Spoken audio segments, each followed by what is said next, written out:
piedad evidente. Creo que una de las cosas que le agradezco al Señor es ir entendiendo cada día más y más conceptos y más, digamos, contenido que refrescan la vida, refrescan, digamos, la percepción de los proyectos de vida y muchas otras cosas, y cómo eso puede ir colocando en evidencia qué tan piadosos somos.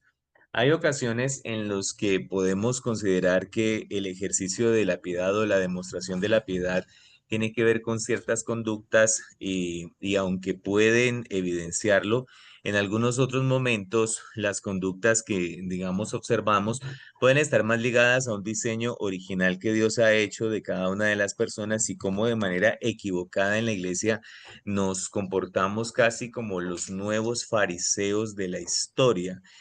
Hoy leía la descripción de una forma específica de temperamento y pensé que de pronto si en algún momento de la historia de Jesucristo yo hubiera tenido la oportunidad de conocer ese contenido y saber cómo era la parte, versión negativa de eso, muy seguramente yo hubiera encajado precisamente en esas actitudes fariseicas del momento.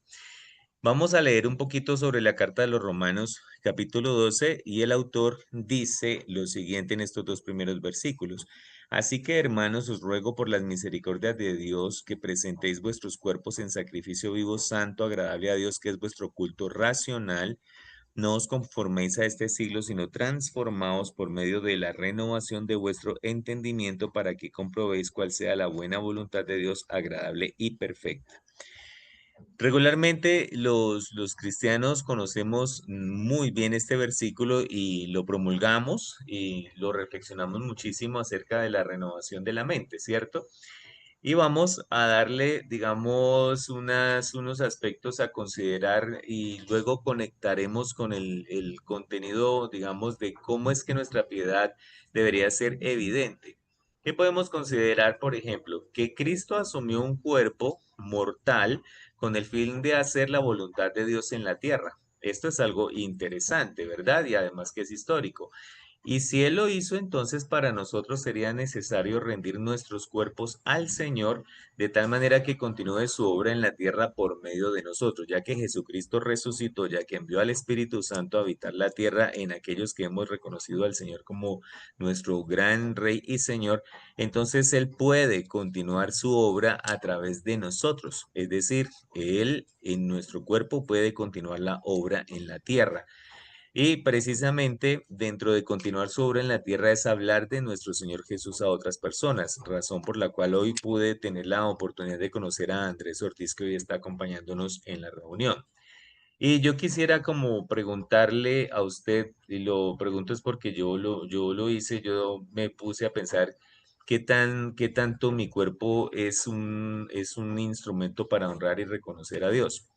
Estoy hablando del cuerpo como tal, porque digamos hay ocasiones en las que decimos, bueno, no es necesario tener ciertos cuidados. Por eso en ese Romanos 12, 1 y 2 hay una conversación que está conectando el cuerpo como instrumento de alabar al Señor, pero está conectando también con el proceso de la transformación de la mente para poder tener un nivel de vida que pudiéramos decir que tiene una calidad óptima de vida.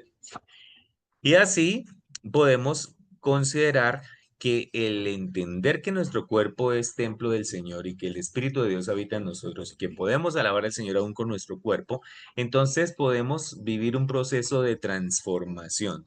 Transformación con base en esos dos versículos enfocado en qué? En dos cosas interesantes. La primera, que si el mundo controla nuestra mente, y estoy hablando de la sociedad, los sistemas de pensamiento del momento, entonces nosotros somos conformados. No os conforméis a este siglo, dice el autor.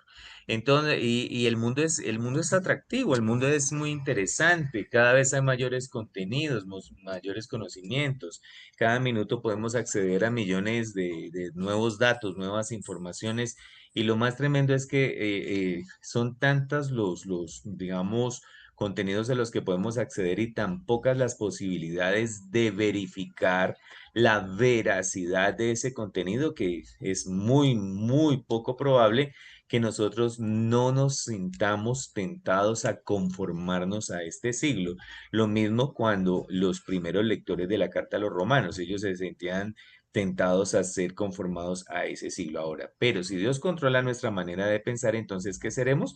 Seremos transformados. Aquí ya hay algo interesante.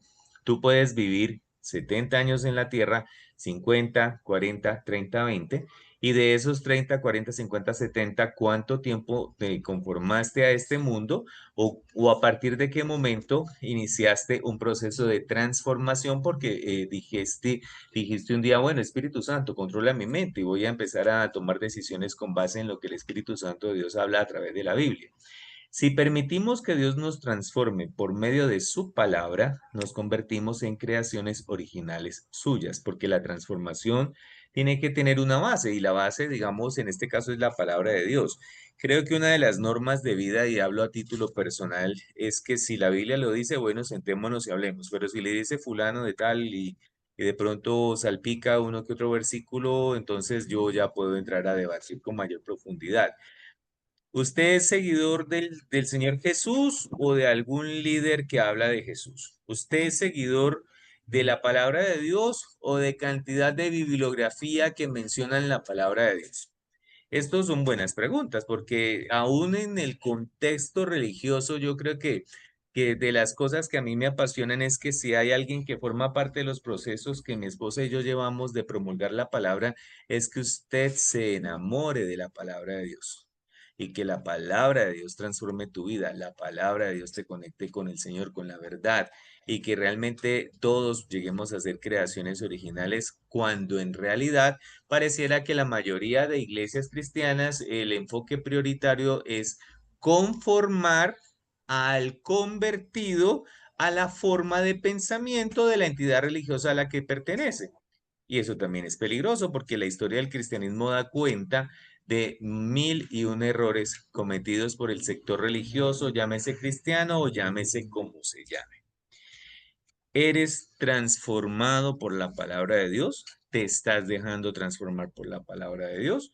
¿O eres conformado a este siglo? Y podemos conformarnos a este siglo aún en el sector religioso. Un sector religioso amañado, un sector religioso romantizando el pecado, un sector religioso conectado con los valores terrenales y entonces, ¿dónde queda la transformación de la persona?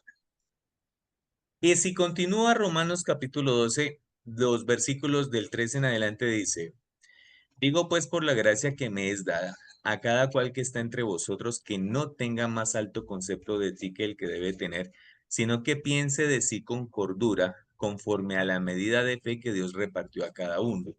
Porque de la manera que en un cuerpo tenemos muchos miembros, pero no todos los miembros tienen la misma función, así nosotros siendo muchos somos un cuerpo en Cristo y todos miembros los unos de los otros. A mí esta parte me parece interesante sobre todo porque es que el autor de la carta a los romanos hablara de este término en una sociedad donde, digamos, para el momento en el que se escribió esta expresión, cualquiera que dijera, yo vivo en Roma o yo fui formado en Roma, pues tendría que sacar el pecho, porque era la meca del conocimiento en el momento. Y entonces, muchas veces el concepto de una persona podría estar en línea con la realidad de lo que es, pero aquí pareciera que este apóstol conoció muchas personas cuyo concepto de sí mismo era mucho más elevado, es decir, teniendo características de café, se comportaban como si fuese un capuchino vienés, qué sé yo.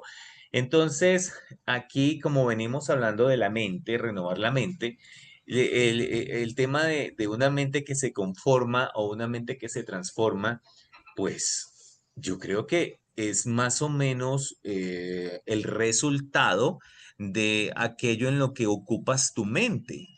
Y entonces la meditación frecuente en la palabra de Dios pues va a generar una mente que se ocupa de lo espiritual.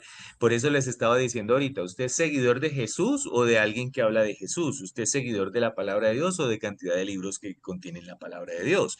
Y entonces ahora, ¿usted ocupa la mente en pensar en lo que hace el sector religioso, el sector político, el sector económico? ¿O usted ocupa la mente en lo que dice la palabra de Dios? ¿En qué está ocupando la mente? Porque esa meditación frecuente hace que generes una posición sobre ti mismo, ¿sí? Y entonces así es como se van afectando los conceptos que manejamos de la realidad. Y por eso el apóstol viene y les dice, mire, piense cada uno de sí mismo con cordura, o sea, conforme a la medida de fe. No piense más alto de sí mismo. También aclara, tampoco más bajo, porque pensar más alto de ti es peligroso y pensar menos de ti también es peligroso. Así, cuando mantenemos la mente ocupada y enfocada en reflexionar, en meditar en la palabra, en los conceptos que dice la palabra, pues lo más probable es que habrá desarrollo de conceptos adecuados de nosotros mismos y de los demás. Con el debido respeto del que piensa diferente, con el debido respeto del que se comporta diferente, pensaremos con el debido respeto. Y así nosotros tendremos la mente ocupada. Y usted dice, sí, claro, yo no tengo tiempo de otra cosa sino de mantener la mente ocupada. Pero ¿en qué la ocupas? La mente hay que ocuparla adecuadamente.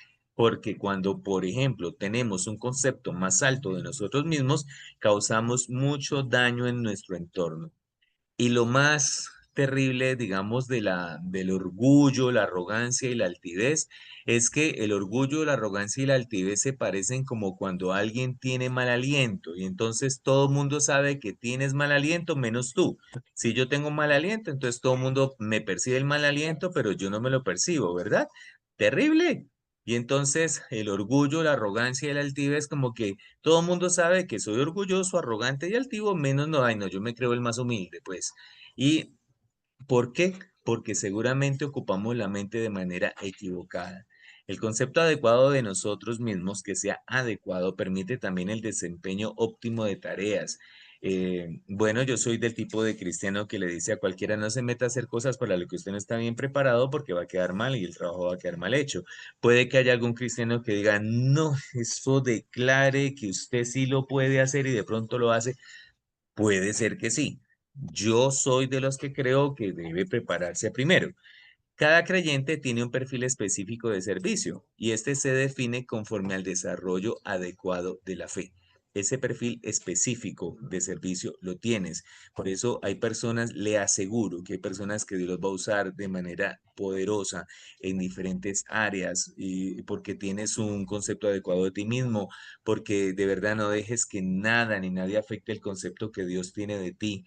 Si eres real sacerdocio, eres nación santa, eres pueblo adquirido por Sí, Dios, ¿sabes? entonces, eso es, Escuchando la reunión de la iglesia. sí, Sandra, estamos en la reunión de la iglesia. Entonces, ¿y qué? Allá. Vamos a leer Romanos 12 del 14 en adelante. Sí, eso, gracias. Es que estaba pensando eso, es que a veces, digamos, y lo digo por mí mismo también, que muchas veces el hecho de no hacer las tareas de tal manera que uno se haya conformado a la entidad religiosa, entonces ya tú no sirves. Cuando vas a la palabra y dicen, no, no, no, no, o sea, cada persona tiene un ministerio y un don específico para que lo desarrolles y eso es lo que Dios quiere de ti. Y viene aquí una parte de la carta del apóstol a los señores romanos en el cual ya se aparta un poquito de esa interiorización y empieza a mirar como el impacto hacia afuera. Dice, bendecid a los que os persiguen, bendecid y no maldigáis, gozaos con los que se gozan, llorad con los que lloran, unánimes entre vosotros, no altivos, sino asociándoos con los humildes, no seáis sabios en vuestra propia opinión. Ay, caramba. Yo no sé si a uno, si uno va caminando bien tranquilo y de pronto le sale una persona con un arma cortopunzante y se va detrás de uno, si yo me pongo a bendecirlo, ay, te bendigo y tengo, yo creo que yo salgo es corriendo, sí, no sé, yo creo que es algo muy sobrenatural, pero aquí cuando habla de esa bendecir a los que los persiguen, no maldigáis, no hablemos mal de nadie. Creo que esto es bíblico las personas nos equivocamos en todos los errores. No, mire que no le estoy diciendo que diga mentiras, ¿cierto? Le estoy diciendo es no hablemos mal, es decir, mira, cuando se quiere acerca, digamos, puntualizar un error, una situación mal manejada, se puede hablar de manera específica sin acabar con la autoestima de la otra persona. Esto es también parte de la empatía, parte del ser cristiano, si lees Biblia, es decir, no es andar tapando el sol con un dedo, pero también habla de la empatía, gozarse con los que se gozan, llorar con los que lloran, de la unanimidad. Mire que menciona el no ser altivos, ¿ves? Y el cierre de esta porción es no ser sabios en nuestra propia opinión. Creo que si en algún sector de la historia hay comportamientos de ser sabio en la propia opinión, es en el sector religioso.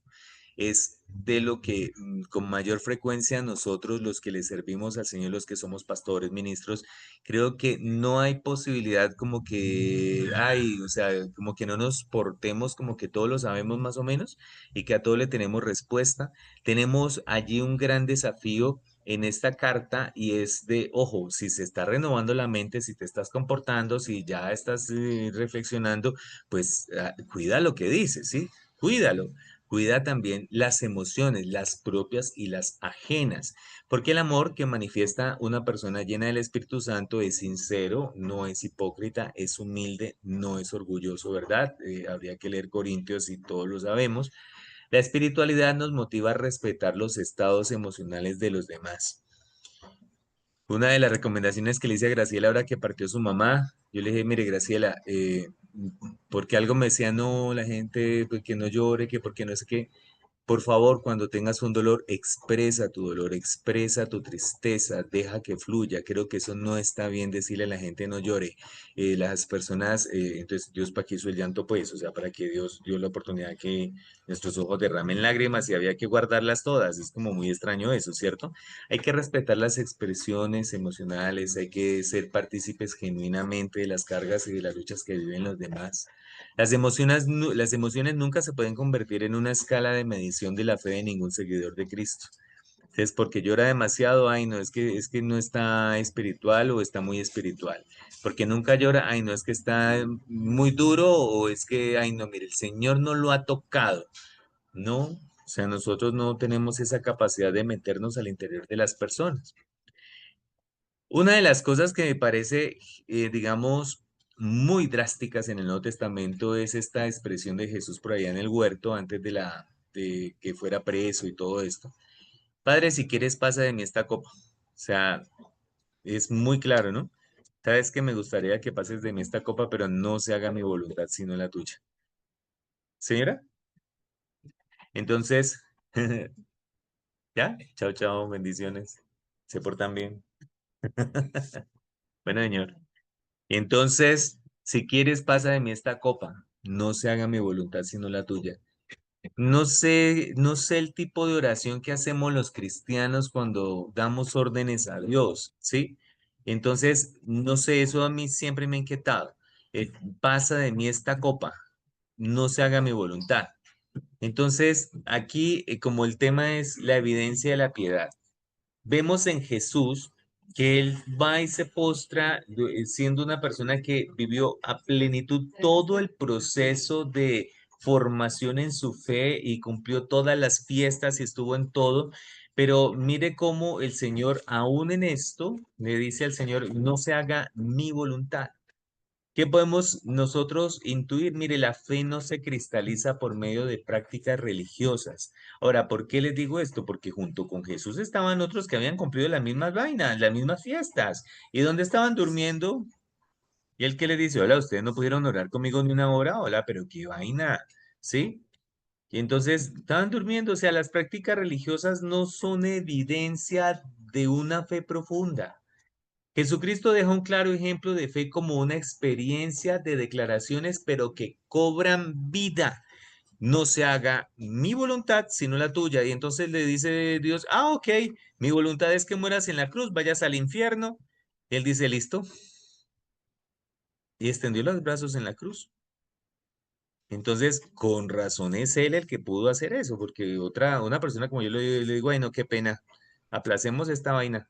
Sí, no solamente podía ser Jesús. Las acciones no producen la fe en sí mismas, sino que la fe se traduce en acciones concretas que son agradables a Dios.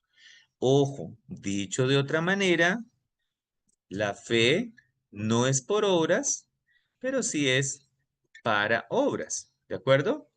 Entonces, pero son aquellas que le agradan al Señor. Chao. En segundo de Pedro nos dicen, ay, me encanta esto, que aquí voy a ir terminando y aquí es donde quiero como que nos quedemos pensando varias cosas. Como todas las cosas que pertenecen a la vida y a la piedad nos han sido dadas por su divino poder, mediante el conocimiento de aquel que nos llamó por su gloria y excelencia. De aquí, mire esto. Todo lo que pertenece a la vida de la piedad. Entonces aquí esto me encanta, nos han sido dadas, pero mira esto, míralo. Es mediante el conocimiento de aquel que nos llamó por su gloria y excelencia. Y si usted tiene un llamado es de Dios, a usted nadie más le tiene que andar poniendo arandelas, ¿sí me hago entender? Entonces es algo muy hermoso. Conoces al Señor, entonces Él despierta en ti la conexión de la piedad, por medio de las cuales nos ha dado preciosas y grandísimas promesas para que por ellas llegaseis a ser participantes de la naturaleza divina, habiendo huido de la corrupción que hay en el mundo a causa de la concupiscencia. Permítame un momento.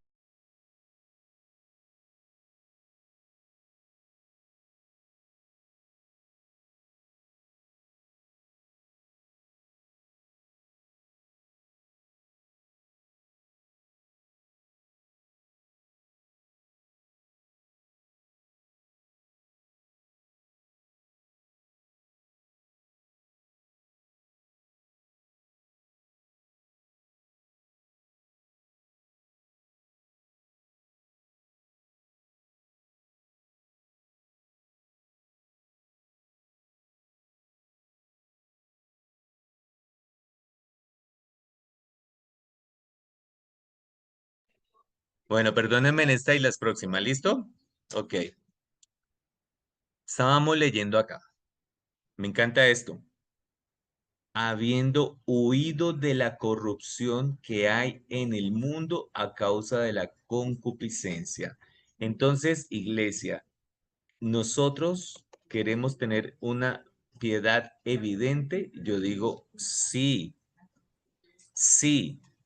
Pero entonces vemos cómo la mente se transforma, no mediante práctica, sino mediante la interiorización del conocimiento del Señor, a tal punto que lleguemos a decirle a Dios, bueno, Señor, no mi voluntad, sino la tuya.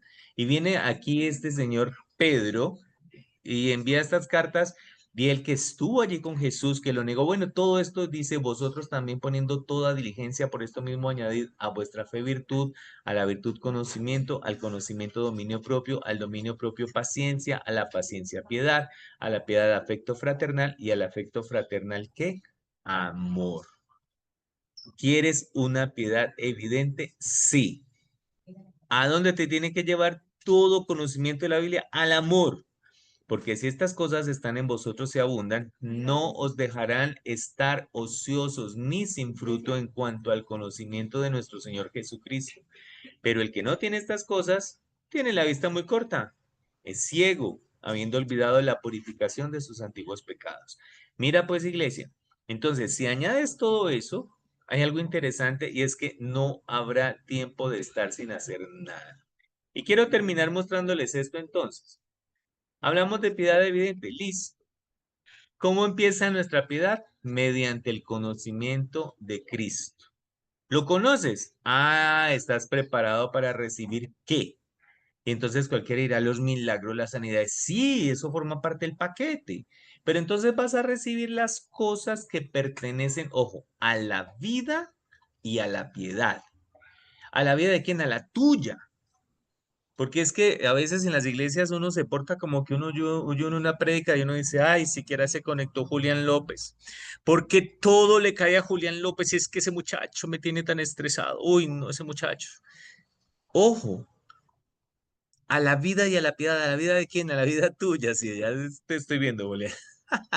Entonces, ahora, si recibes eso que pertenece a la vida de la piedad, entonces hay un proceso que te habilita para conocer la corrupción terrenal. Entonces la conoces, o sea, no nadie te tiene que andar diciendo esto del mundo no, esto del mundo tampoco, no. Como tú tienes a Cristo, conoces las cosas de la vida y la piedad, entonces empiezas a conocer la corrupción terrenal y ¿sabes qué pasa? Tienes al Espíritu Santo, hoy se celebra la venida del Espíritu Santo, imagínate, entonces puedes huir de ella, puedes huir de esa corrupción. Y entonces, ya que huyes de eso, ya puedes comenzar a añadir diligentemente. ¿Se acuerdan a la fe virtud, a la fe esto, lo otro, conocimiento, vas añadiendo, pero el punto clave es el amor. Y si usted lee esa carta, quiere decir que muchos podemos haber añadido virtud, pero nos cae mal todo el mundo, nos falta lo otro, ¿sí? Y entonces complicado para llegar al amor. Cuando ya nosotros entonces llegamos a añadir ese punto, ya no podemos ser ociosos de ninguna manera. No podemos vivir sin estar buscando agradar al Señor. No es porque te metiste a un templo al otro, un ritual al otro. No, es porque simplemente llegó el momento de generar mucho fruto. ¿Mucho qué? Fruto. Eso es piedad evidente. Eso es lo que quería hoy compartir con ustedes en esta reunión.